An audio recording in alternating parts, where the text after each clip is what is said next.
Sean todas ustedes muy bienvenidas a este segundo taller de la semana que tiene como finalidad que podamos reflexionar cómo vamos a diseñar, a incluir y a pensar las estrategias de participación que se van a dar dentro de nuestras sesiones sincrónicas. Sin embargo, también podemos pensar en espacios de interacción y participación que se den fuera de la clase sincrónica, ¿sí? Bueno, sin embargo, en esta oportunidad nos vamos a centrar en la participación sincrónica cuando hacemos sesiones en vivo, pero también tendremos de seguro tiempo de conversar muchas cosas. Mañana hay un taller que tiene que ver con evaluaciones a distancia. Lo va a dar Felipe Selleri, coordinador del área para el aprendizaje. Bien, tenemos algunos docentes que estuvieron en el taller de ayer de planificación y este taller se cruza bastante con eso porque estamos, ¿cierto?, en la etapa de preparación de la enseñanza. Entonces esta semana estamos más o menos piloteando nuestros cursos, quienes ya partieron, o bien todavía tenemos un plazo para ir al menos armando este primer mes de clases, ¿sí? Yo me llamo Ricardo Mancilla, soy asesor docente del área para el aprendizaje. De profesión soy profesor de castellano y soy máster en Historia y Teoría del Arte. Hace ya unos 7, 8 años me dedico a trabajar en asesoría docente y comencé esta línea de trabajo en la Facultad de Economía y Negocios, en el Centro de Enseñanza y Aprendizaje, en el CEA, y con el tiempo pude llegar a Bochef. Así que esa es un poco mi historia para que me conozcan y me pueden contactar después de esta sesión si ustedes quisieran y coordinar alguna conversación, digamos, personal sobre el curso que están armando, las ideas que tienen. Estamos para serles de mucha ayuda en lo posible. Bien, entonces vamos a partir con el taller. Y para comenzar, yo quiero que usemos el Mentimeter. Posiblemente una herramienta que ustedes conocen y que se integra muy bien, es fácil de usar, para trabajar y animar a la participación con distintos fines.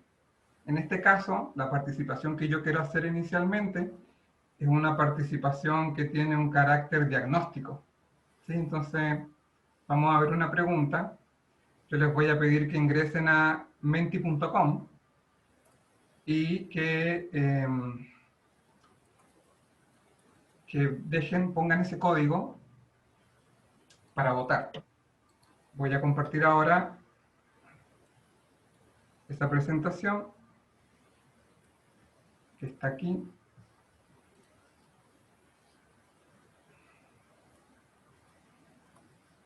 ¿Se ve? ¿Estoy compartiendo? No, está en pausa. ¿Sí? ¿Se ve? Sí. Perfecto. Y lo puse en el chat también para que la gente pueda hacer copy-paste. Ah, perfecto. Muchas gracias, Jeremy. Bien, entonces, hay una pregunta inicial diagnóstica que tiene que ver con las expectativas, ¿cierto? En este caso, las expectativas de ustedes como docentes. Entonces dice ahí, ¿qué espero de la participación de mi estudiante en clase? Y desde ahora pueden ir votando y vamos a ir leyendo un poco qué expectativas tienen de la participación.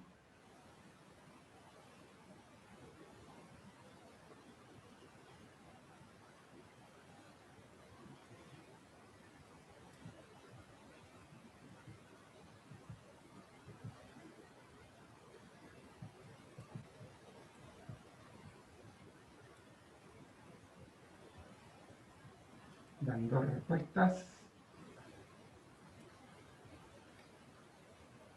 So, 3 respuestas deberían estar un poquito apareciendo en la pantalla. eso es algo que no logré a manejar bien cuando yo pregunto con Poll Everywhere en vez de Mentimeter, pero es similar. ¿Sí? A un tiempo awkward, mientras tú esperas que la gente llena la encuesta. Y a veces luego tenemos respuesta y dice, es que todavía no entiendo bien la pregunta y todo eso, pero la manera que lo manejé es con un timer y yo digo, ok, yo Sí. voy a poner 3 minutos o es más para bajar mi estrés a mí que nada. Sí, Pero si yo no me creo que equivoco, falta en el sitio web de Mentimeter, de Polybreware, o falta un sitio web que tendría un timer integrado. creo que Ponemos, Mentimeter deja poner un tiempo para la respuesta. ok. Depende qué plantilla use, incluso hay una plantilla para competir. Ujú, ¿Sí? En este caso está una plantilla tipo como los POSIT con ideas. ujú, Entonces, ujú. uno de ustedes dice, ¿qué es lo que espero de la participación? Una retroalimentación sobre el nivel de entendimiento. O sea, quiero saber cuánto están comprendiendo mis estudiantes de la clase que estoy haciendo. Ujú. Alguien más dice que respondan a las preguntas que se hacen para ver el seguimiento de la clase. Preguntas y comentarios relacionados con el tema tratado en clases. Y finalmente, preguntas que detonen una reflexión más profunda sobre algún contenido en particular. Si vemos las respuestas anteriores, ¿cierto? Principalmente están relacionadas con el seguimiento de ustedes como docentes respecto a que lo están entendiendo, que están vinculando los temas. Y hay una pregunta, hay una respuesta, digamos, una expectativa que va más allá, que tiene que ver con compartir reflexiones, ¿no? Con poder eh, generar una pregunta más allá de me entienden o no, me comprenden o no, y ir hacia que nuestros estudiantes elaboren respuestas más complejas. Bueno, todo esto se puede entrenar elaborando tipos de preguntas. Pasemos a la presentación.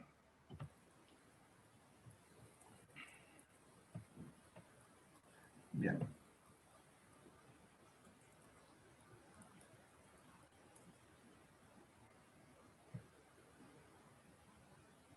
¿Hay alguien que se integró recientemente? ¿Se ve la diapositiva? ¿Sí? Ahora no, es gris. ¿No? Ok. No. Todavía está compartiendo la respuesta de Mentimeter, Ya. yo creo. Ok, ahora voy a la diapositiva. Muchas gracias.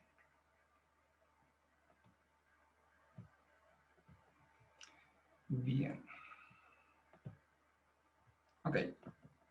Bien, entonces partimos con preguntarnos, ¿cierto? ¿Qué esperamos de la participación de nuestros estudiantes?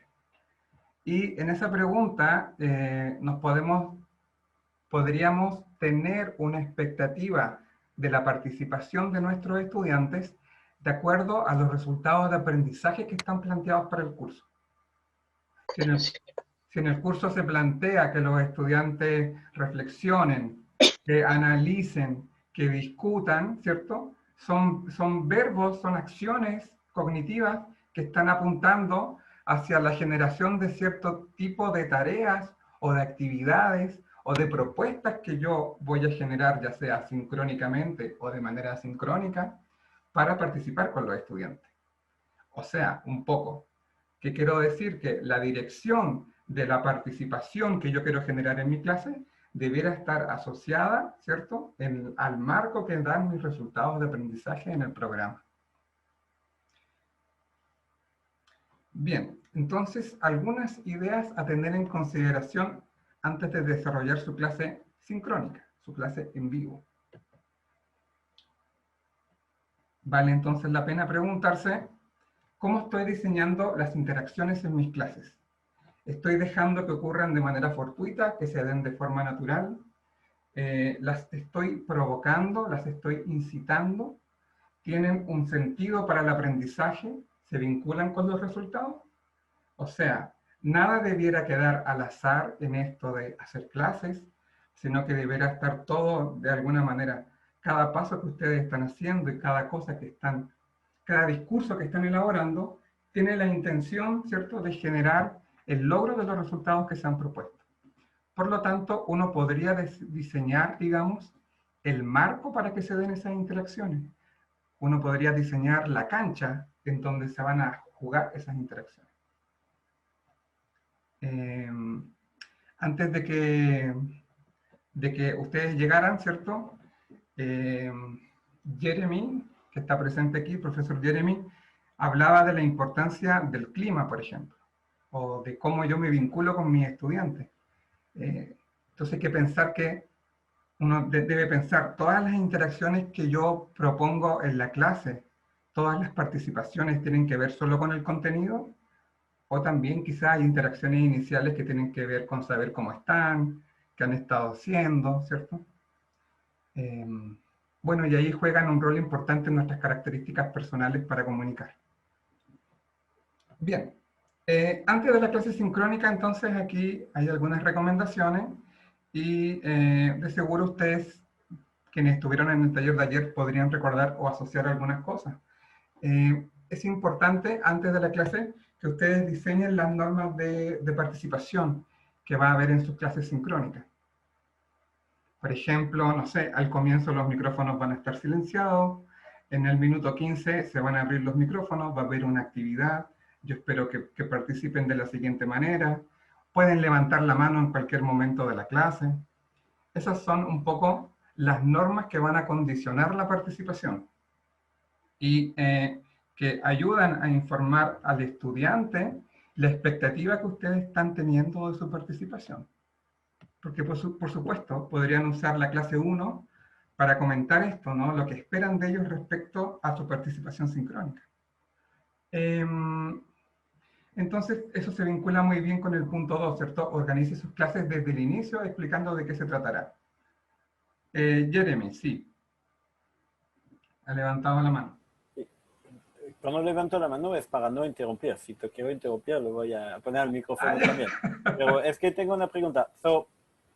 Es un tema que Sergio Ochoa, el responsable de docente, no supo realmente responder. Cuando dice el punto 4, recuerde que las clases sincrónicas son de 60 minutos máximo Sí. y deben ser grabadas en negrita. Sí.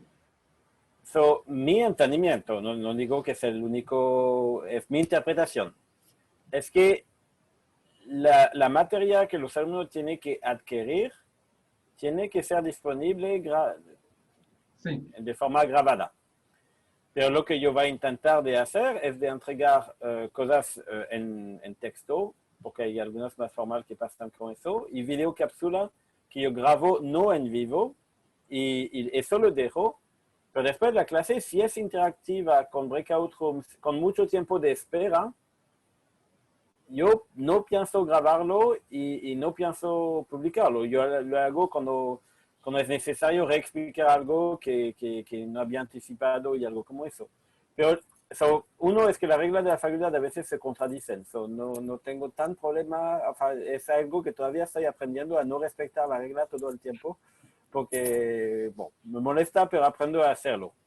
Pero ahora que tú lo pusiste en negrita, es que realmente, porque la gente que pone la regla para estas cosas piensa en un modelo de clase y cuando tienen Sí. otro modelo de clase, Sí.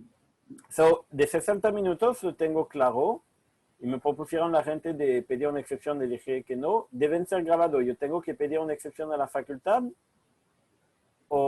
o dado que hay cosas grabadas que son disponibles, ¿es ok?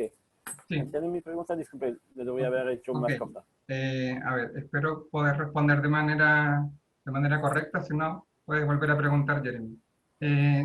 Bueno, lo que destaqué con negrita, ¿cierto? Está relacionado con las medidas para docencia virtual en el semestre primavera 2020. Claro, se solicita que las clases duren 60 minutos. En el caso de ustedes considerar que hay clases que debiesen ser más largas, ya sea por el contenido a desarrollar, por un tema de complejidad, por un tema de laboratorio, por un tema de que la actividad está planificada para durar más tiempo, eso, según lo que dice, y yo me estoy solamente enfocando en esas medidas que están ahí, lo que dice en esas medidas es que se vayan conversando con el jefe docente las distintas excepciones para hacer algunas clases más largas que podrían durar hasta 90 minutos. Ahora yo me acuerdo ayer cuando tuvimos la sesión de planificación que Jeremy también comentaste que a veces sucede que los estudiantes podrían sentirse de alguna manera intimidados de preguntar porque se está grabando la sesión.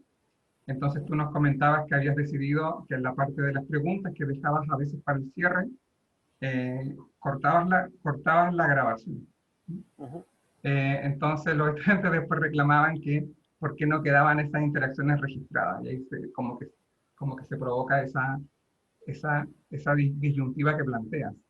Pero también, bueno, hay profesores que han explicado, por ejemplo, que se va a grabar toda la sesión, incluso el cierre con las preguntas, y han, digamos, manifestado esa norma de participación y la han llevado a una votación con sus estudiantes. Por lo tanto, puede ser que no todas nuestras clases duren 60 minutos. Según nuestra planificación, podrían haber sesiones que duren más. Y sí, también dicen las medidas que debe quedar grabada para que el estudiante que no tiene obligación de cumplir con la asistencia pueda ver el contenido en algún otro momento. Espero haber sido claro con la respuesta. Va, yo agregaría, mi Sí, pregunta concreta, ¿tengo que ya, pedir un permiso al jefe docente sí. para no grabar las clases presencial, las clases en horario fijo? ¿O es yo juzgo si ya yo publico material y que está bien? Yo, sí, eso. O sea, la pregunta es sobre grabar.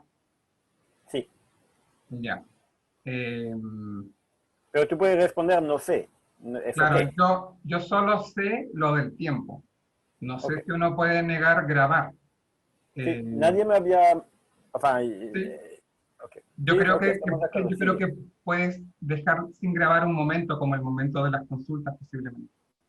O Ok. el momento que tiene que ver con las discusiones, cuando los estudiantes están haciendo alguna actividad en grupo, por ejemplo, ¿cierto? Y que ahí no se puede grabar. Sí, pero en Flip Classroom la hora de clase es en discusión. Ok, la hora de clase. Ok. No, Pero sí, la le verdad que no preguntaré sé. directamente. No, no había pensado preguntarlo. Cerramos la paréntesis, si no los otros se van a aburrir. Bueno, Jeremy, muchas gracias. Bueno, en el punto 3 lo que se señala, de seguro ustedes ya lo han podido leer, es si ustedes han decidido que quizás para mejorar la participación, para mejorar la gestión de la plataforma Zoom o Meet o Jitsi en donde estén haciendo clases, si ustedes consideran que pueden, digamos, invitar a un auxiliar o a un ayudante para que tenga un determinado rol y les ayude a gestionar la participación, por ejemplo, como hacemos en este caso aquí eh, en este taller, hay un chat. Alguien podría estar tomando el chat, un auxiliar o un ayudante, y estar levantando preguntas que quizás puede ser de mayor facilidad para los estudiantes poder hacer, poder hacer preguntas por escrito más que estarlas, estarlas planteando de manera oral. Eh,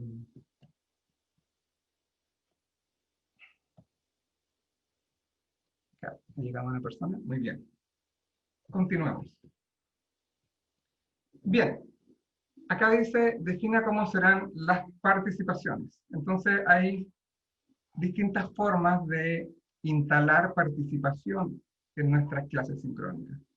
Eh, Ustedes pueden determinar que ciertas clases sincrónicas van a ser expositivas y otras clases sincrónicas van a ser completamente participativas para aplicar contenidos. Entonces aquí quiero vincular con la sesión de ayer sobre planificación. Si ustedes han planificado una semana completamente asincrónica y han dejado kits por cursos con, ya sea el video de una clase, una PPT, una guía para leer, y al final de la semana van a hacer una sesión sincrónica para hacer actividades, ¿cierto? Para movilizar los aprendizajes que los estudiantes fueron obteniendo de estas sesiones asincrónicas. Lo que se sugiere en las medidas de la docencia primavera es que las sesiones sincrónicas, ojalá en su mayoría, se puedan usar para generar actividades participativas. Sí. Entonces, bajo esa perspectiva, uno podría incluir, ¿cierto?, diversas aplicaciones online de manera gratuita que están disponibles por Internet. Por ejemplo, Mentimeter fue una que hemos visto al comienzo de este taller.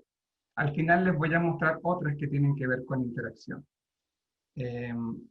Personalmente, para mí, la más sencilla de usar es el Mentimeter. También yo podría pensar que podría dejar un tipo de buzón o un canal abierto al final de la sesión para que post clase los estudiantes puedan hacer las preguntas y las reflexiones vinculadas al contenido que se desarrolló. Quizás podría abrir un foro, por ejemplo. Se podría abrir una discusión de la clase, podría quedar un caso digamos, un caso para que se reflexione, alguna diapositiva que fue como crítica y que se podría analizar en un foro. Son cosas que podrían pasar. En el círculo amarillo, lo que está hablando son de las participaciones que introducen las técnicas denominadas gamificación, que viene de game, de juego, ¿cierto? Eh, Todas aquellas técnicas que hacen que los estudiantes compitan, colaboren, armen grupos de trabajo, que tengan que responder en un tiempo, por ejemplo, exacto para competir con otro grupo. Entonces, pueden haber juegos, digamos, depende, ¿cierto? Siempre los tipos de participación que ustedes deberán definir en parte tienen que ver con el contenido, ¿cierto? Hay contenido mucho más flexible para hacer para plantear determinadas participaciones. Y hay otros contenidos que se van perfilando hacia otras. Y también nuestros resultados de aprendizaje, como ya dije, van determinando la característica de la actividad que generaremos para la participación. Yo podría también hacer como estamos haciendo ahora, preguntas y respuestas en intervalos cortos de tiempo, ¿no? Ok, yo desde ahora podría decir, bueno, pueden abrir el micrófono para generar preguntas, voy a responder sus preguntas, o pueden abrir su micrófono y simplemente preguntar. En fin, y también hay otras actividades que generan interacciones entre cada uno de los estudiantes. Y ahí, en el caso de Zoom, por ejemplo, les permite a ustedes generar grupos de trabajo para que los estudiantes vayan discutiendo. Posiblemente en cursos masivos como los de plan común, cuando se hagan actividades cierto grupales, va a ser importante que invitemos a uno de nuestros auxiliares o a un par de auxiliares para poder ir trabajando con el monitoreo de los grupos de forma virtual, ¿sí? También esa es otra condición, la cantidad de los estudiantes que tengo. Por lo tanto, si yo tengo una clase de 60 minutos y yo planifico una parte de participación con estudiantes, y yo me planteé que en esos 60 minutos yo voy a ocupar 45 para desarrollar un contenido nuevo, lo que me queda de participación no lo alcanzo a gestionar y retroalimentar, me queda muy poco tiempo entre el inicio y el cierre de la clase. Entonces, por eso, lo que se está, ¿cierto?, invitando desde estas medidas que tiene la escuela, que ha promovido con los departamentos, es que las sesiones sincrónicas, ojalá las puedan usar para hacer actividades de participación, ¿sí? No tienen que ser siempre así, pero podrían haber semanas que sí son así. Podrían haber unidades que son mucho más participativas. Quizás hay una primera unidad muy teórica donde todas las sesiones sincrónicas ustedes están haciendo algún comentario, están explicando algo nuevo, están dejando las bases conceptuales de un tema. Y luego en las siguientes unidades ya pueden ir, digamos, trabajando con el formato Flip Classroom, con clase invertida, e ir dejando material asincrónico que ustedes median en alguna pequeña sesión sincrónica, ya sea con una actividad para aplicarlo, con una tarea o con un conversatorio. ¿Sí? Bien. Antes de pasar a la siguiente diapo, recuerden que la participación en clases se da en 3 niveles, ¿cierto? Se da digamos, entre el estudiante y el estudiante, entre el profesor y sus estudiantes, y esta está un poco más alejada de lo que estamos haciendo hoy, pero desde los estudiantes hacia la didáctica del curso, hacia la forma del curso. Por ejemplo, el estudiante relacionado con las clases asincrónicas, con la revisión de materiales, con la realización de tareas, con la participación en el foro, en fin. Esa es otra interacción que establece el estudiante, otro tipo de participación. Pero en este caso nos enfocamos en la participación entre estudiante con estudiante y docente-estudiante. Bueno, algunas estrategias de interacción. Por ejemplo, se puede partir con una conversación diagnóstica. Generalmente, entre las estrategias que se suelen usar para partir un tema, a veces se trabaja con analogías, otras veces se trabaja con un relato, y dicen por ahí algunos textos que cuando se trabaja con la cotidianidad, se genera también un vínculo bien interesante, ¿no? Cuando el estudiante o quien está escuchando la clase se siente identificado con la solución que el contenido le puede dar a esa situación que generalmente vive o a esa situación que alguien conoce. Cuando alguien conoce lo que el docente está hablando, podría ser que se involucre de una manera distinta, en la manera en que nosotros abramos esos canales de participación. Porque a veces yo podría preguntarme, bueno, no hay participación en mi curso, pero quizás cuando participan yo quizás comento, qué pregunta más tonta, esa pregunta deberías haberla hecho en el curso anterior. O sea, si yo no le estoy dando un valor a la participación, ¿cierto? Podría generar que no suceda nada con la participación.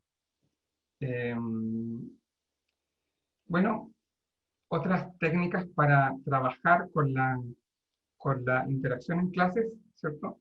Es poder generar dentro de nuestras sesiones sincrónicas trabajos colaborativos que hagan que los estudiantes se encuentren entre sí.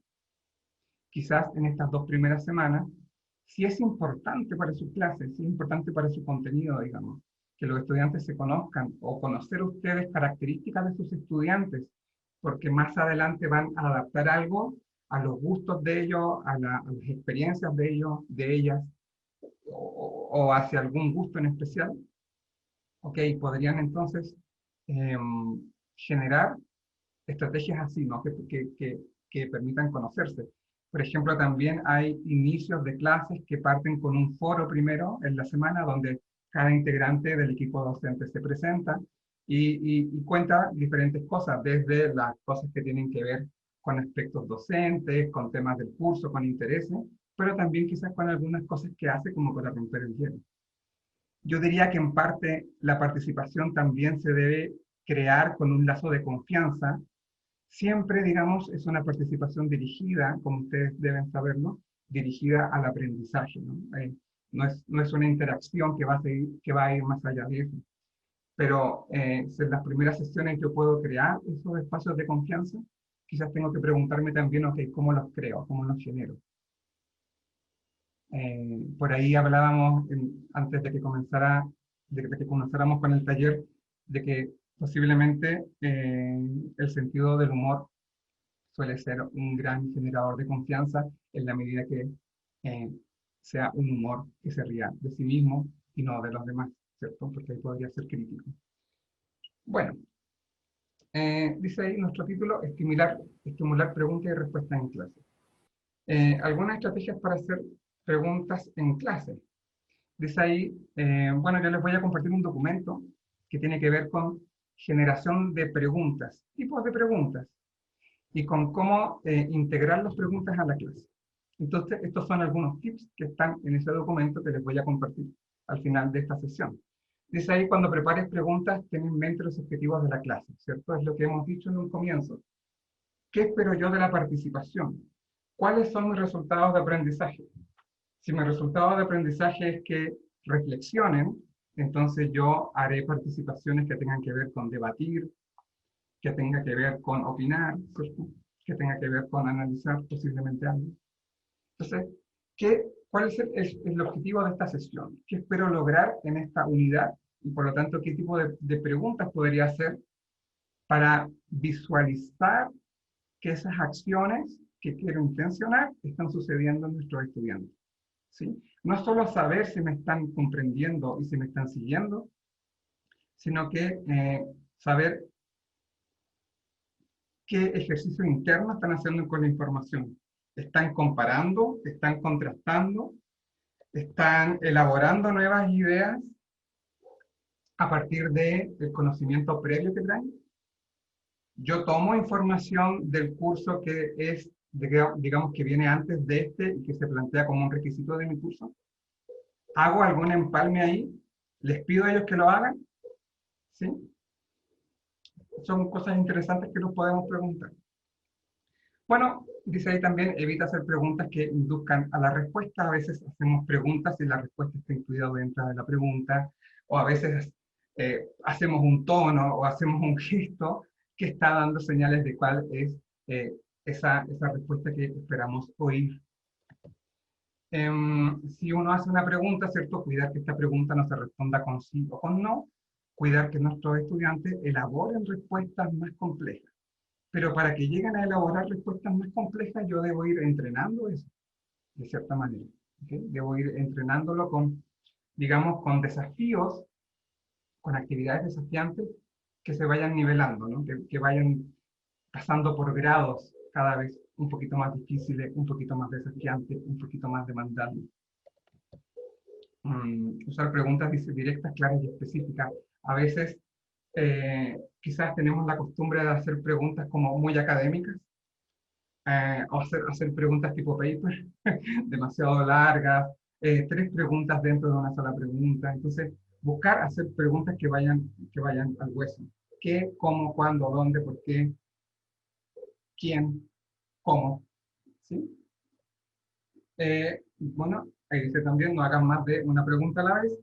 Y cuando planifiques tu clase, incluye alguna nota que indique cuándo vas a hacer una pausa. Bien, hasta aquí, hasta este momento, ¿hay comentarios, preguntas, ideas, diálogos internos? Jeremy. Algo que aprendí de Eric Mazur, que hacer buenas preguntas de concepto es súper difícil, y una manera que lo generaron en física es que hicieron pregunta abierta en formulario offline y después lo cambiaron en pregunta a elección múltiple a los alumnos. Y una manera que se hace ahora es con Peruso, un poco es material que los alumnos leen antes y tienen que preguntar sobre lo que no entienden, para que eso se pregunta en clase y que se vea la diferencia de respuesta de los alumnos. Ajá. La manera que experimento ahora es de poner material que yo creo un poco más difícil de lo que los alumnos están listos para tener. Sí. Y si no tienen ninguna pregunta, entonces se evalúe mal, pero normalmente eso va a generar preguntas que ellos tienen, que yo puedo repetir en clase y buscar junto la pregunta. Y eso no estaba mucho en la forma de la pregunta y el contenido de la pregunta o eso. Y creo que el contenido es la parte más difícil, de verdad, la forma, que sea multi-choice, open o todo eso. Sí. El mismo contenido se puede preguntar de varias... Claro. Hace una diferencia, pero no tan grande. El contenido es más difícil de encontrar que... Claro, como que espera uno que el estudiante elabore con el contenido en esa pregunta que estoy haciendo. Y está bien también, Jeremy, lo que señalas, ¿no? Trabajar en base a las preguntas problemáticas que tienen del seguimiento que están haciendo de mi clase.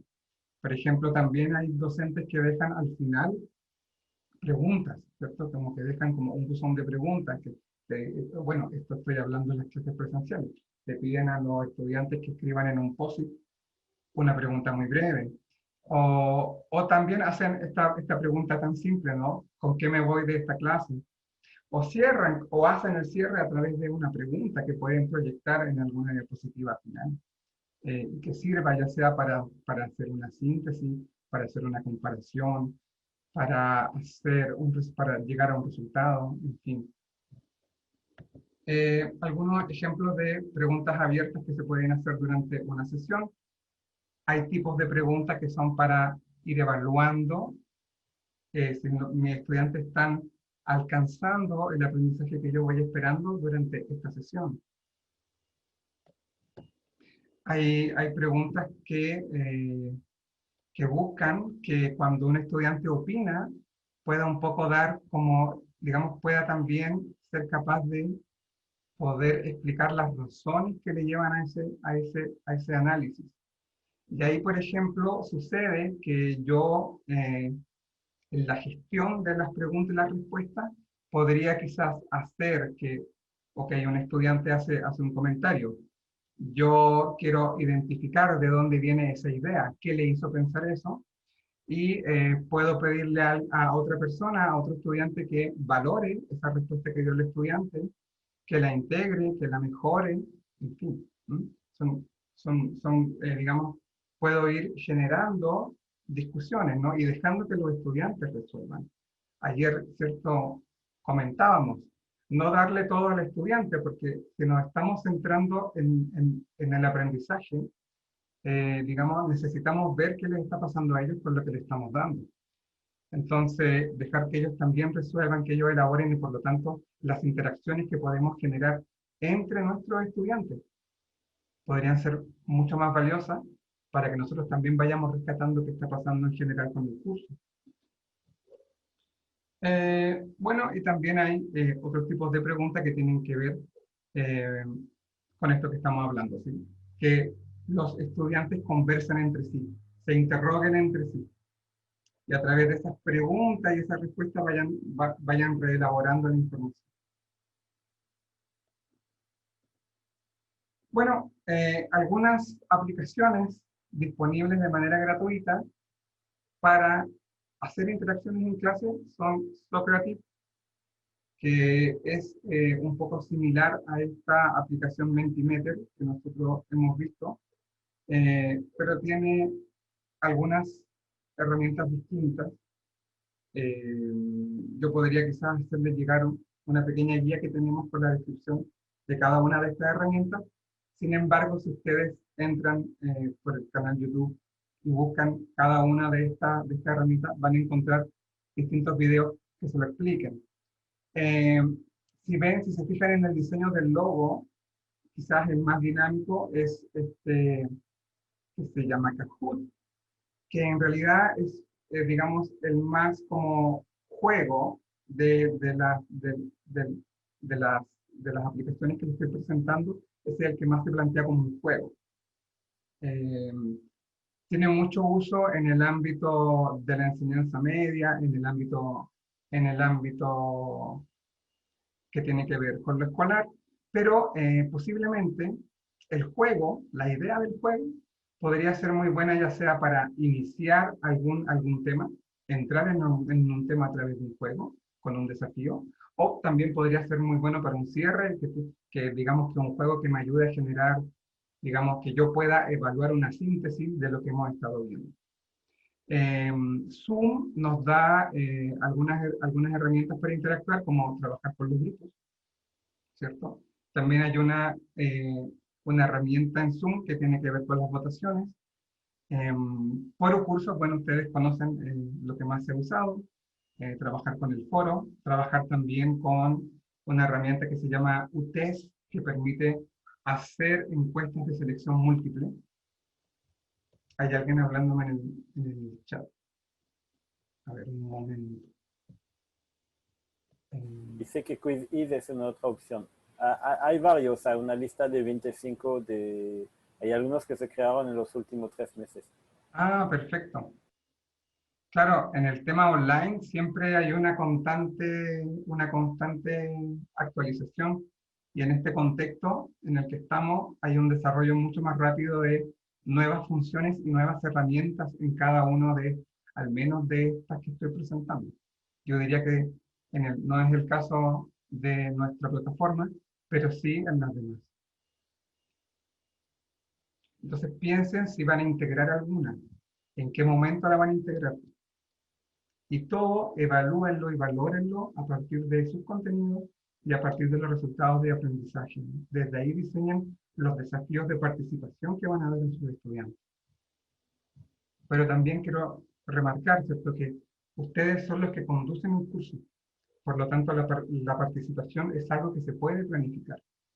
Y si no da los resultados que espero, se vuelve a ajustar. Quizás también podría ser bueno que de pronto quizás por una cosa de más empatía, quizás el auxiliar puede generar la actividad, yo le doy un momento para la actividad al auxiliar y yo medio después en el cierre reforzando alguna respuesta. Son cosas que se pueden ir probando. Bueno, entonces, algunas preguntas para reflexionar y conversar, y abrir el micrófono ahora para que podamos conocer qué experiencias tienen de participación, qué están pensando para su curso. Por ejemplo, todas las interacciones que se establecen están vinculadas con el contenido, interactúa con sus estudiantes. Y aquí tengo una yapa, un extra, un bonus, que no estaba en la presentación anterior y yo lo quise sumar. Esto que está aquí es la taxonomía de Bloom y la taxonomía, digamos, de Bloom, sí, es la taxonomía de Bloom con Anderson. ¿Qué es lo que muestra aquí? Lo que muestra es niveles cognitivos que van desde el inferior al superior y me sirve, yo se los quiero dejar a ustedes como datos, ¿cierto? Me sirve para generar y crear distintas actividades. Por ejemplo, si yo quiero saber si mis estudiantes me están comprendiendo, hay palabras clave ahí que me pueden servir para generar actividades. Si yo quiero que mis estudiantes analicen algo, hay palabras clave, hay acciones sugeridas. ¿Mm? Pero es cierto, es ir de formas de pensamiento, podríamos decir, o de funciones del pensamiento más simples, como por ejemplo el recuerdo, a funciones más complejas que tienen que ver con crear algo, con poder comunicar algo. ¿Mm? Entonces, esto yo se los dejo como un bonus porque les puede servir para armar las diversas actividades, ya sea, ojalá de forma sincrónica, o también podrían generar otras pequeñas actividades asincrónicas que les den insumos para la sesión sincrónica. ¿Sí? Es posible también. Eso es.